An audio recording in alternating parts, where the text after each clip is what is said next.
முருகுமாறன், வரி உயர்த்தின்னு தானே சொல்றாங்க உங்க பொதுச் செயலாளர்? இல்ல, வருவாயை உயர்த்தி வருவாயை பெருக்கி, அதுதான் அவர் ஃபர்ஸ்ட் கேட்கிற சொல்றாரு.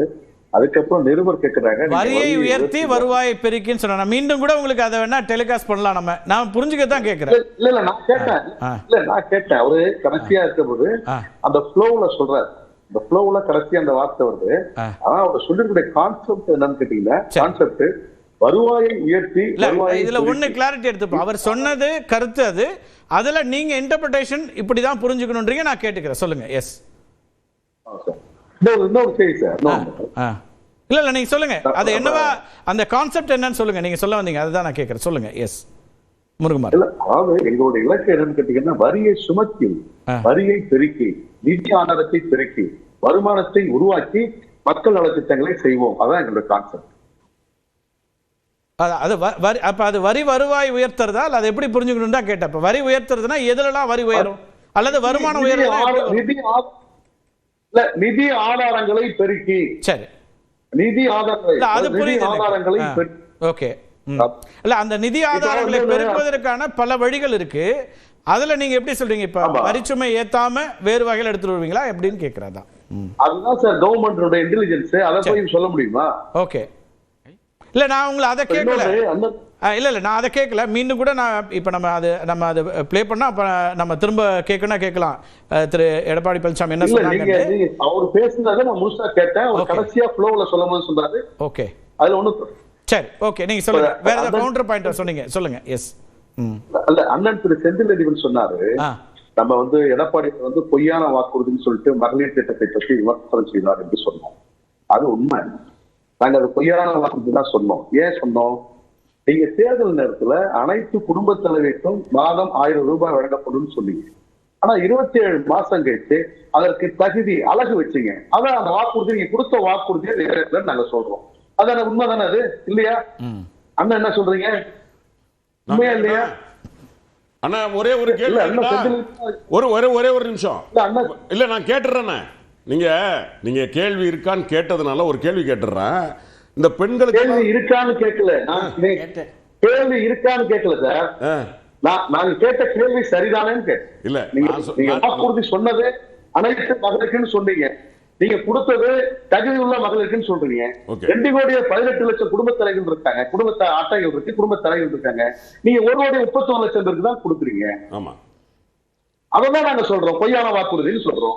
இல்ல, நீங்க இன்னொரு கேள்வி என்னன்னா, இப்ப நம்ம தகுதி வாய்ந்தவர்களுக்கு அப்படிங்கறதுல மொத்த அப்ளிகேஷன் வந்தது 1,47,00,000 தான். அப்ளை பண்ணாதவங்களுக்கு எப்படி கொடுக்க முடியும்? ஒரு நிமிஷம், ஒரு கோடி அண்ணா நான் பேசுறேன், முழுசா உள்வாங்கிட்டீங்கன்னா ஈஸியா இருக்கும்.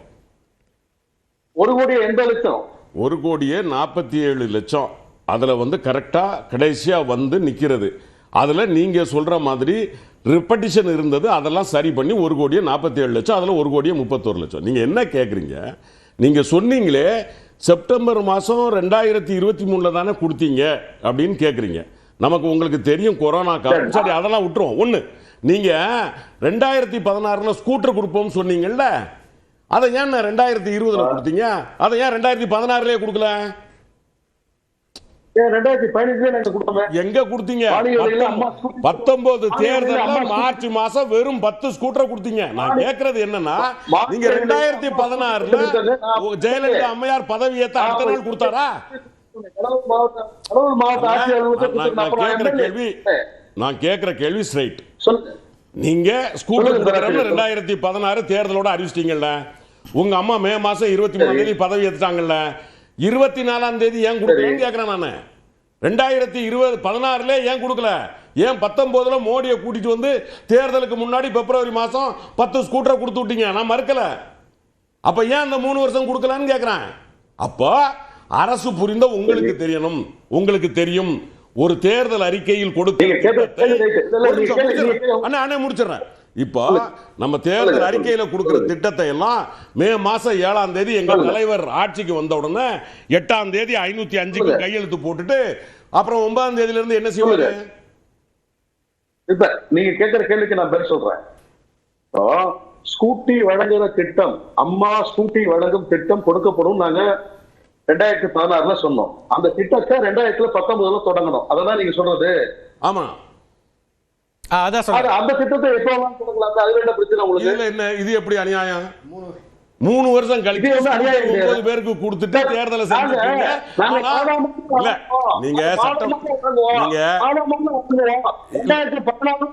இல்ல இன்னும்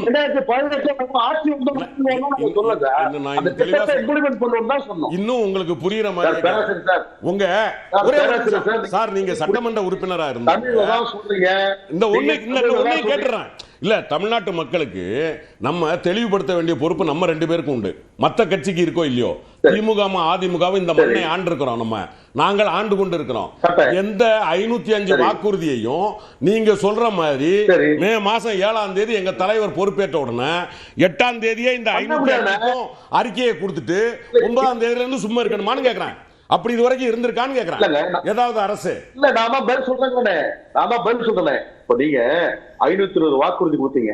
520 மே 2021 நடைமுறைப்படுத்த முடியாது. ஆமா, அந்த 5 ஆண்டுகள்ல வாய்ப்பு வருகின்ற போது நிதி ஆதாரங்களை பெருக்கி அதுக்கான சூழல்களை வகுத்து மாற்றங்களை தொகுத்து திட்டங்களை கொடுக்கணும். ஆனா இந்த திட்டத்தை பொறுத்தவரை மகளிர் உரிமை தொகை பொறுத்தவரை நாங்க ஆட்சிக்கு வந்த உடனே மாநிலம் ஒரு பொருள் நீங்க சொல்றீங்க.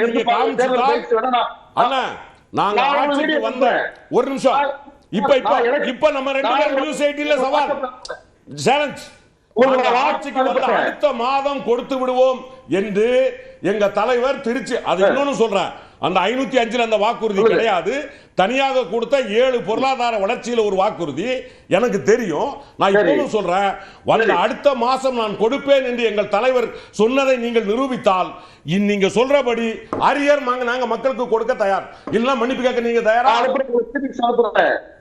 எங்க ஊர்ல சிதம்பரத்துல காட்டுமன்னார்ல துணை முதலமைச்சர் வந்து பேசும்போது நாங்க ஒரு செங்கலை காட்டி நீட் தேர்வு ஒழிப்போம். துணை அடுத்தது நாங்க வந்து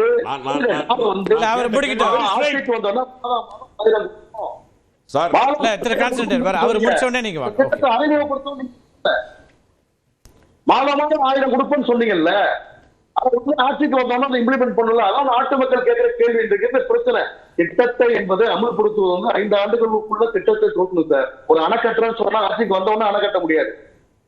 ஒரு கல்யாண கட்டுறேன்னா ஆட்சிக்கு வந்தவொடனே கல்யாணம் கட்ட முடியாது. ஒரு கல்லூரி கட்டுறேன்னா ஆட்சிக்கு வந்தவொடனே கல்லூரி கட்ட முடியாது. ஒரு மாவட்டத்தை பிரிக்கிறேன்னா ஆட்சிக்கு வந்தவொடனே பிரிக்கிறாரு. ஆனா இந்த திட்டத்தை மகளிர் உதவி திட்டத்தை மகளிர் உரிமை தொகையை நாங்க ஆட்சிக்கு வந்தா மாதம் தருவோம் அப்படின்னு உங்க தலைவர் சொல்லியிருக்கிறாரு. உங்களுடைய துணை முதலமைச்சர் சொல்லியிருக்கிறாரு. எங்க கடலூர் மாவட்டத்தில் உங்க எல்லா கூட்டத்திலும் உங்க அப்படிதான் பேசியிருக்காரு. அவர் என்ன சொல்றாரு, ஸ்பெசிபிக் இந்த திட்டத்தை அப்படி வந்து சொல்ல முடியுமா? மாதந்தோறும் அப்படின்னா வந்ததுல இருந்து தானே பொருள் அப்படிங்கிற மாதிரி. வந்ததுல இருந்தே தான் பொருள் அப்படின்னா திரும்ப அப்புறம் எல்லா திட்டத்துக்கும் எல்லா அறிக்கைக்கும் அது பொருந்தும்லங்கிறாங்க. அதனால அவர் ஒரு வார்த்தை அவர் கரெக்டா இருக்கிறாரு. என்னன்னா வந்ததற்கு பிறகு நிதி ஆதாரங்களை பெருக்க வேண்டும், அதற்கு பிறகு சரி பண்ணணும், அதை கொடுக்கணும். அப்ப அந்த தேதியில இருந்து நம்ம கொடுக்கிறோம். ரைட். அவர் கேட்கறதுல ஒரு லாஜிக் இருக்கு. என்னன்னா அப்ளை பண்ண எல்லாருக்கும் கொடுத்துருக்கலாம்ல அப்படின்னு சொல்லும்போது நம்ம சில அதுல வந்து விமர்சனங்கள் இருக்குது. நியாயமா கொடுக்க வேண்டியவங்களுக்கு கொடுக்கும். வருமான வரி கட்டுறவங்களுக்கு இந்த 1000 ரூபாய் கொண்டு கொடுக்க முடியாது. இதனுடைய அடிப்படை எல்லாருக்கும் புரியும். எனவே இருங்க முடிச்சிடுறேன். அப்ப இது அவர் என்ன சொல்றாருன்னா அப்ளை பண்ணதுல ஒரு டிஸ்பியூட் அந்த கேள்வி வச்சிரேன். அவர் அப்ளிகேஷன்ங்கிறது 181ன்றாரு, நீங்க 147ங்கறீங்க. அந்த டிஸ்பியூட் அது என்னுடைய எதிர்பார்ப்பு, என்னுடைய கேள்வி என்னன்னு கேட்டீங்கன்னா, நாங்க ஆட்சிக்கு வந்தா அனைத்து குடும்ப தலைவருக்கும் கொடுப்போம்னு சொன்னீங்க. 2,18,00,000 பேர் குடும்ப தலைவருக்கு நீங்க கொடுக்கணும். நீங்க அப்ளிகேஷன் வாங்குறதே தப்பு, மக்களை ஏமாற்ற திட்டம் நான் சொல்றேன். இல்ல அதாவது அதுல நாம தெளிவா சொல்லி இருந்தது. நீங்க சொல்றது கரெக்ட். மகளிருக்கு 1000 ரூபாய் வழங்கப்படும் நாங்க சொன்னோம். ஆனா அதுக்கு முந்தின வரியை நீங்க விட்டுட்டீங்க. ஆனாலும் எங்க தலைவர் செஞ்சார். நான் சொல்றேன், 7 வாக்குறுதி பொருளாதார சிறப்பு வாக்குறுதி. நாங்கள் இந்த $1 டிரில்லியன் பொருளாதாரத்தை உயர்த்துவோம். அதற்கு பிறகுதான் அடுத்த வரி தாய்மார்களுக்கு 1000 ரூபாய் கொடுப்போம் அப்படிங்கிறது. இங்க என்ன சிக்கல் ஆகி போச்சுன்னா, இந்த வந்து இது கொடுப்போம்ங்கிறத சொல்லாததுனால அதை தலைவர் உரிமையாக எடுத்துக்கொண்டு இந்த இக்கட்டான சூழ்நிலையிலும் கொடுத்த வாக்குறுதியை நிறைவேற்றிய தலைவர் தளபதி மு க ஸ்டாலின். விட்டுருவோம். இப்ப நான் எங்க அண்ணனுக்கு வந்துடுறேன். ஏன்னா நம்ம இவரு கொஞ்சம் வச்சார் அண்ணன், நம்ம ஸ்ரீராம் அண்ணன். என்னன்னா, நீங்க ப்ராஜெக்ட் கொடுத்ததுல தப்பு, ப்ராஜெக்ட்ல நாங்க கொடுத்தது 15 லட்சம்னு கொடுத்துருக்கோம், 12 லட்சம் கொடுத்துருக்கோம்னா, ஒரு நிமிஷம்னா பாப்புலேஷன்ல 7.5 லட்சம் இருக்கிற ஆக்ராவில் இருக்கக்கூடிய கான்பூர் நாக்பூருக்கெல்லாம் ஆக்ரா கான்பூர் நாக்பூர் பூனே இங்கெல்லாம் எப்படி கொடுத்தீங்க? அங்கெல்லாம் கம்மியா இருக்க. அப்போ தமிழ்நாடுன்னா விளக்கெண்ணெய் ஊத்திட்டு பார்ப்போம், எங்க மாநிலத்தில் ஆட்சினா நாங்க ஆட்சி ஆண்டா ஃப்ரீயா விட்டுருவோம். இதுதான் சார். இன்னொன்னு சார், எங்க